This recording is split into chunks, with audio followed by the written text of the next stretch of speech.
Shivam Kumar definition से याद किए हैं आप? Yes sir. आपसे पूछ सकते हैं? पूछ सकते हैं। चलिए, अच्छी बात है। तो आप अच्छे से सुनाएंगे? Yes sir. आप जो भी सुनाएंगे ये आपके पेरेंट्स को भेजा जाएगा ये वीडियो, ठीक है? यस। तो आप डरे भी हैं? No sir.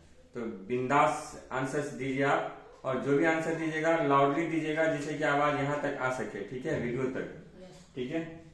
ओके, तो पूछिए। Yes sir. और प्रत्येक महीना ऐसा वीडियो बनाया जाएगा, प्रत्येक महीना आपको क्या पढ़ाई जा रही है, और वो हम आपके पेरेंट्स को इसी टाइप से भेजते रहेंगे, ठीक है? यस। ओके, तो जवाब दीजिए।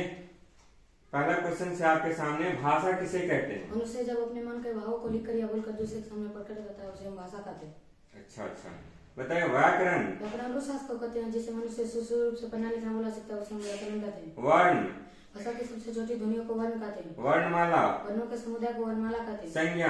किसी भी चीज के नाम को संज्ञा कहते हैं। संधि? दो वर्णों के मेल से विकार पैदा करता है उसे हम संधि कहते हैं। लिंग? किसी भी वस्तु जाति का बोध को लिंग कहते हैं। वचन? गिनती की संख्या है बोध को वचन कहते हैं। कारक? क्रिया को उत्पत्ति में सहायक होते हैं कारक कहते हैं। बहुत अच्छे। बताइए। विज्ञान? अज्ञात वस्तु के बारे में ज्ञान प्राप्त करते हैं उसे हम विज्ञान कहते हैं। सामाजिक विज्ञान? विज्ञान की वह शाखा जिसमें समाज के नियमों का अध्ययन उसे हम सामाजिक विज्ञान कहते हैं। भौतिकी?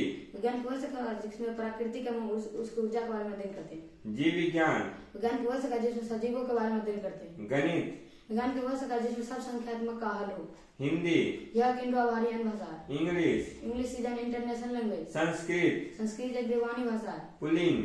जिससे पुरुष जाति का बोध हो। स्त्रीलिंग? जिससे स्त्री जाति का बोध हो। एक वचन? जिससे एक का बोध हो। बहुवचन? जिससे एक से अधिक का बोध हो। उसके बाद आप बताइए। क्रिया? काम करने वाले को क्रिया कहते हैं। नो नो बच्चे। जिससे काम का बोध हो। हाँ सही। विपरीतार्थक? उल्टा अर्थ वाले सबको विपरीतार्थक सब कहते हैं। काल? जिससे समय का बोध हो। सर्वनाम? संज्ञा के बदले में जो आता है उसे हम सर्वनाम कहते हैं। तो इससे तो साबित होता है कि हिंदी व्याकरण आप बहुत अच्छा याद किए हैं बच्चा। अब आगे आपसे साइंस में कुछ क्वेश्चन पूछते हैं। बताइए। ठोस? जिसका आकार और आयतन दोनों निश्चित हो। द्रव? जिसका आकार अनिश्चित हो लेकिन आयतन निश्चित हो। गैस? जिसका आकार और आयतन दोनों अनिश्चित हो। चालक? जो उष्मा और विद्युत का प्रवाहित करता है। कुचालक? जो उष्मा और विद्युत का प्रवाह करता है। विलय? जो घुलता है। विलायक? जो घुलाता है। विलयन? विलय और विलायक के संयोग को विलयन कहते हैं। ऊर्जा? कार्य करने की क्षमता को ऊर्जा कहते हैं। शक्ति? कार्य करने की दर को शक्ति कहते हैं। वेग? विस्थापन में परिवर्तन की समय दर को वेग कहते हैं। त्वरण? वेग में परिवर्तन की समय दर को त्वरण कहते हैं। बल? धक्का या खिंचाव को बल कहते हैं। दूरी? रास्ते के कुल लंबाई को दूरी कहते हैं। चाल? दूरी में परिवर्तन की समय दर को चाल कहते हैं। अधातु? जिसमें धातु अधातु दोनों का गुण हो। पदार्थ? जिसमें द्रव्यमान तथा स्थान गृह तथा दबाव डाले उसे हम पदार्थ कहते हैं। कण? पदार्थ के न्यूनतम इकाई को कण कहते हैं। आयन? आवश्यक कदम को आयन कहते हैं। तत्व? पदार्थ के शुद्धतम रूप को तत्व कहते हैं। इससे ये भी साबित होता है बच्चा कि आपको साइंस में बहुत अच्छा याद किया। बहुत अच्छी बात है। सुनाते जाइए, कोई डर नहीं है, नो सर। एकदम बिंदास सुनाइए। बताइए। प्राकृतिक संख्या? गिनती की संख्या को प्राकृतिक संख्या कहते हैं। पूर्ण संख्या? प्राकृतिक संख्या में शून्य मिलाने से पूर्ण संख्या बनता है। पूर्णांक संख्या? धनात्मक एवं ऋणात्मक चिन्हों पर आधारित पूर्ण संख्या के प्रवाह को पूर्णांक संख्या कहते हैं। सम संख्या? वैसी संख्या जो दो से पूर्णतः विभाजित हो। विषम संख्या? वैसी संख्या जो दो से पूर्णतः विभाजित ना हो। परिमेय संख्या? वैसी संख्या जो p by q के रूप में हो q बराबर 0 ना हो। अपरिमेय संख्या? वैसी संख्या जो परिमेय संख्या ना हो। आभास संख्या? वैसी संख्या जो जिसका केवल दो ही घटक हो। भाज्य संख्या? वैसी संख्या जिसका केवल दो से अधिक घटक हो। सहभाज्य संख्या? दो वैसी संख्या जिसका HCF का मान 1 हो। वास्तविक संख्या? परिमेय संख्या के परिवार को वास्तविक संख्या कहते हैं। नंबर सिस्टम भी आपको बहुत अच्छा याद है बच्चा, ये बहुत अच्छी बात है। चलिए आगे और भी बताइए। तो संवेग? जिसमें द्रव्यमान तथा वेग के गुणनफल को संवेग कहते हैं। मंदन? समय के साथ कभी को मंदन कहते हैं। वेग में कमी को, सही है। प्रकाश? यह ऊर्जा जिस समय देखने में मदद करता है। विद्युत धारा? आवेश के सतत प्रवाह को विद्युत धारा कहते हैं। दीप्त वस्तु? वैसी वस्तु जो प्रकाश अर्जित करता है। अदीप्त वस्तु? वैसी वस्तु जो प्रकाश अर्जित नहीं करता है। अब इंग्लिश में क्वेश्चन पूछे आपसे। यस। बताइए। तो what is language? Medium of conversation is called language. Grammar? Set of rules for language is called grammar. Noun? Name of anything is called noun. Pronoun? Word for noun is called pronoun. Adjective? Which qualify noun और pronoun. Verb? The word which shows action is called verb. Letter? Smallest unit of language. Word? A meaningful group of letter. Sentence? A meaningful group of word. Tense? Time of action is called tense. Number. It refers to continuous pronoun. Singular number. It refers to one item. Plural number. It refers to more than one item. Gender. It is a distinction of sex. Masculine. It's of male sex. Feminine. It's of female sex. English भी आपका अच्छा है बच्चा, English grammar में बहुत अच्छा जवाब दे रहे हैं। चलिए ठीक है, मैं आप कुछ आपसे जो है ना इकोनॉमिक्स में क्वेश्चन पूछता हूँ, ठीक है? इकोनॉमिक्स नहीं, ये सिविक्स का क्वेश्चन है, तो सिविक्स का क्वेश्चन पूछते हैं। पूछे? बताए तो मौलिक अधिकार क्या है? समानता के अधिकार, स्वतंत्रता के अधिकार, धर्म की स्वतंत्रता के अधिकार, शोषण और विरोध के अधिकार, धर्म और शिक्षा के अधिकार, संस्कृति एवं शिक्षा के अधिकार, संवैधानिक उच्चारण के अधिकार। चलिए ठीक है, बताए अनुच्छेद किसे कहते हैं?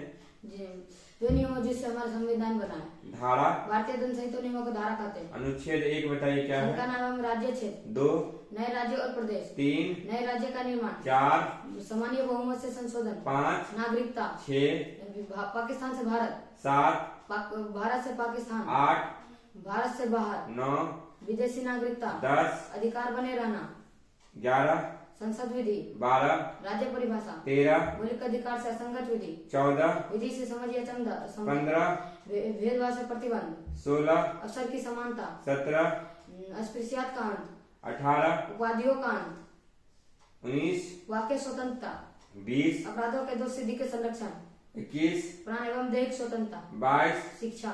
23 गिरफ्तारी और निरोध से संरक्षण। जबरदस्त याद किए बच्चा, मैं बहुत खुश हूँ। बताइए कर्ता।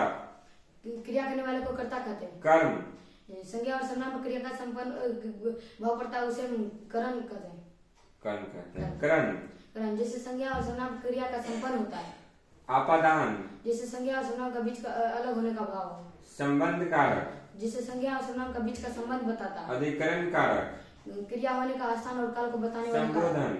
जिसे संज्ञा और सर्वनाम का पुकारा बुलाया सावधान किया जाए उसे हम संबोधन कारक कहते हैं। बहुत अच्छा बच्चा, बताइए आप त्रिभुज किसे कहते हैं? तीन रेखाखंडों से बंध आकृति को त्रिभुज कहते हैं। समबाहु त्रिभुज। जिस त्रिभुज का तीनों भुजाएं समान हो। समद्विबाहु त्रिभुज। जिस त्रिभुज का केवल 2 भुजाएं समान हो। विषमबाहु त्रिभुज। जिस त्रिभुज का तीनों भुजाएं असमान हो। समतल दर्पण। जिस दर्पण का परावर्तक सतल समतल हो उसे हम समतल उत्तल दर्पण। जिस गोलीय दर्पण का परावर्तक सतह उठा उसे हम उत्तल दर्पण कहते हैं। अवतल दर्पण। जिस गोलीय दर्पण परावर्तक सतह धसा उसे हम अवतल दर्पण कहते हैं। आमीटर। विद्युत धारा मापक को आमीटर कहते हैं। सदिश राशि। जिस राशि के पास परिमाण एवं दिशा दोनों। अदिश राशि। जिस राशि के पास सिर्फ परिमाण हो। रसायन विज्ञान। वह शाखा जिसमें यौगिक एवं अभिक्रिया के बारे में अध्ययन करते हैं। सेल। ऐसे जिससे विद्युत धारा प्राप्त की जाती है। बैटरी। 2 या 2 से अधिक सेलों को बैटरी कहते हैं। ऊर्ध्वपातन। जिसमें पदार्थ हमेशा के लिए बदल जाता है। रासायनिक परिवर्तन। रासायनिक परिवर्तक। रासायनिक परिवर्तक इसी ऊर्ध्वपातन का क्या बोले बच्चा? जिसमें ठोस गैस में बदल जाता है। गैस में या वाष्प में बदल जाता है, ठीक है आपका। बताइए रासायनिक परिवर्तन। जिसमें पदार्थ हमेशा के लिए बदल जाता है। आर्द्रता। वायु में उपस्थित जलवाष्प को आर्द्रता कहते हैं। सजीव। जो भोजन शोषण प्रजनन आदि करता है उसे हम सजीव कहते हैं। निर्जीव। जो भोजन शोषण प्रजनन आदि नहीं करता उसे हम निर्जीव कहते हैं। वनस्पति विज्ञान। विज्ञान कोशिका है जिसमें पेड़ पौधे के बारे में अध्ययन करते हैं उसे हम वनस्पति कोशिका। सजीव के संरचनात्मक एवं क्रियात्मक इकाई को कोशिका कहते हैं। एम्फीबियन। वैसे प्राणी जो जल से तल दोनों पर भी रहता है। इतिहास। इति जो बात को इतिहास कहते हैं। तगड़ा है आपका बच्चा। बताइए भूगोल। पृथ्वी की विज्ञान कोशिका जिसमें पृथ्वी में उसके गर्भ के बारे में अध्ययन करते हैं। वायुमंडल। पृथ्वी के चारों ओर वायु को वायुमंडल कहते हैं। भूपट्टी। पृथ्वी के ऊपरी भाग को भूपट्टी कहते हैं। ग्रीष्म ऋतु। सबसे गर्म ऋतु को ग्रीष्म ऋतु कहते हैं। उत्तरी गोलार्ध। पृथ्वी की वह भाग जो भूमध्य रेखा के उत्तर में है। दक्षिणी गोलार्ध। गोलक के निचले भाग को दक्षिणी गोलार्ध कहते हैं। अर्थशास्त्र। सीमित वस्त्रों का उपयोग सीखना अर्थशास्त्र कहलाता है।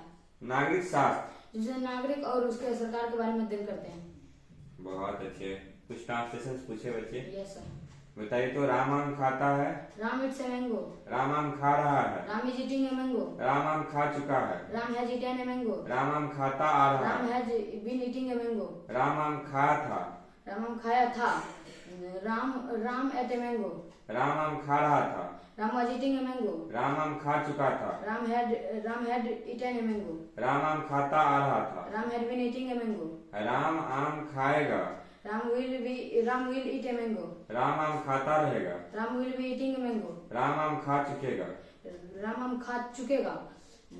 Ram will have eaten a mango. Ram आम खाता आ रहा होगा। Ram will have been eating a mango. जबरदस्त याद किए हैं बच्चा।